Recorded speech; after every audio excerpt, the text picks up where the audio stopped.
So, I have a word for someone today. I do not know who that someone is, but I was prompted by the Lord to share this word. And it was coming from a dream. So, in the dream, there was this girl that was at this restaurant. And she was on the phone and she was going off on somebody that I think she felt like had disrespected her. And she was just saying that, don't worry about it. I got somebody for you. My ex-husband gonna take care of you and your family. You just wait. And then she hung up the phone. And then the dream switched to the ex-husband, and he was at work. And he was in the same type of environment that she was in. It was like a restaurant type of environment. And she was and he was about to package up the food for this customer. Now, lo and behold, the husband knew that the customer was the one that had disrespected his ex-wife, but the customer did not know that that was the husband of the girl who he was just talking to on the phone. So as the guy is bringing the food out and he's delivering it to the customer is in a waiting area. He hands it to the customer. Now, it was important to note that the guy was black and the customer was white. And so he was handing the food over to him. And as the customer says thank you and turns around, the ex-husband sucker punches the customer. And the customer looks back and he's like, had this smirk on his face, after a while. And he was just like, okay. He was like, see, you done messed with the wrong one today. He said, because I love to do stuff like this. He said that I will have your address and where you and your family are in minutes. And he started laughing as he was walking away, right? This evil laugh, and, just kind of had this little jump in his step. And the ex-husband was just kind of standing there as he was walking. And in the dream, I knew that he was a police officer. And so he walked and he disappeared out of the restaurant. Later that day, it felt like some time had went by. Later that day, I was outside and there was a tow truck that was coming to get a vehicle. It was like the only vehicle that was left in the restaurant parking lot. And I knew that it was the ex-husband's vehicle that was being towed. And I knew that it was the customer that was causing his vehicle to be towed. And the games were about to be on. And I could tell that this customer was a type where he liked to abuse his power. He liked to make people squirm under his finger. He had this vibrato about him where once he got a hold of you, it was like a dog not wanting to let go of a bone.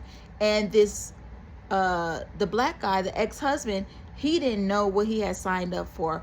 All he felt like he was trying to do was trying to protect his ex-wife, who had called him about being disrespected by this customer. And that was the end of the dream. So I was trying to figure out, okay, Lord, well, what do you mean by this dream? Like, what was it? And as soon as I got the scripture of the day was 1 Thessalonians 5:15, and I'm going to read that to you all. And it says, make sure that nobody pays back wrong for wrong, but always try to be kind to each other and to everyone else. And so as I was sitting there with this scripture all day today, what I feel like the Lord just revealed to me, and it's not rocket science, right? It's very simple, is that you cannot fight other people's battles because you don't know what that battle entails. That ex-husband had no idea that the person that disrespected his ex-wife was one of power, was one of vengeance, was someone that he was now going to have to try to basically outrun, and would continue to affect his situation and what he had going on with his family, all because she wanted to feel like somebody had her back and he wanted to come and be the hero. Heroes die too. So for whoever this is that you have to learn how to stay out of situations that are not yours, because you don't know how much you are biting off. And it was very apparent that the customer was ready for whatever this debacle was about to be between him and the ex-husband. And it made me think about so many situations where people get involved trying to help other people out of the goodness of their heart. But a lot of times those are the people that get hurt or killed.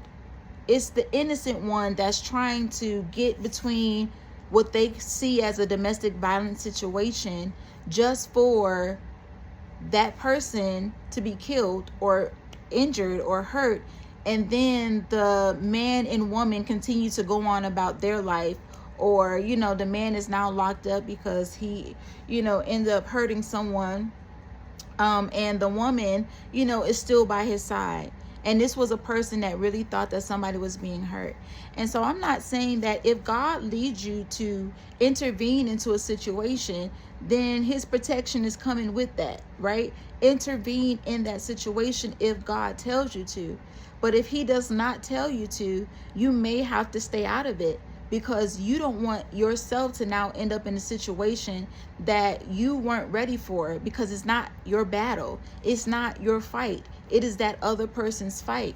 And a lot of people find it honorary to do that, but didn't know that that was going to be their last night for trying to save somebody else. There's a scripture in Proverbs, and I am going to find it.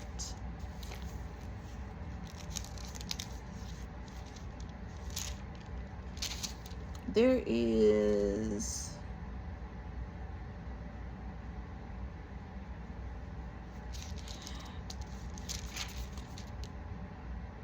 I'm gonna find it, but there is a scripture in Proverbs that talks about that talks about staying out of people's situations, or not jumping into people's situations before you should, or before speaking things out of your mouth in protection of others. Sometimes it works out for the good, right? Where that one person jumps in and they're able to save, a whole crew of people. But then sometimes it does not work out. So again, I don't know who this word is for, but refrain from jumping into people's situations, especially those whom you love, or have loved, or still love, right? Because again, that connection was between an ex-husband and an ex-wife. And there was still some connection where she was able to have him jump because she felt like she was being disrespected by someone that he had absolutely no idea. And because of that emotional tie, he jumped in, and he jumped in a bit too soon. And so, you want to make sure that you aren't making emotional decisions because you are tied to certain people. You got a history with them and you want to protect them, because again, it's not your battle. It's not your fight. Ask the Lord if that's something that you should intervene in. And if it is somebody that is in need of help, then get them the help that they need if the Lord does not allow you to intervene. So whoever that's for, please take heed to that. That's all I have on that. As the Lord gives me more words, I will be back on. But until then, see you soon. Bye.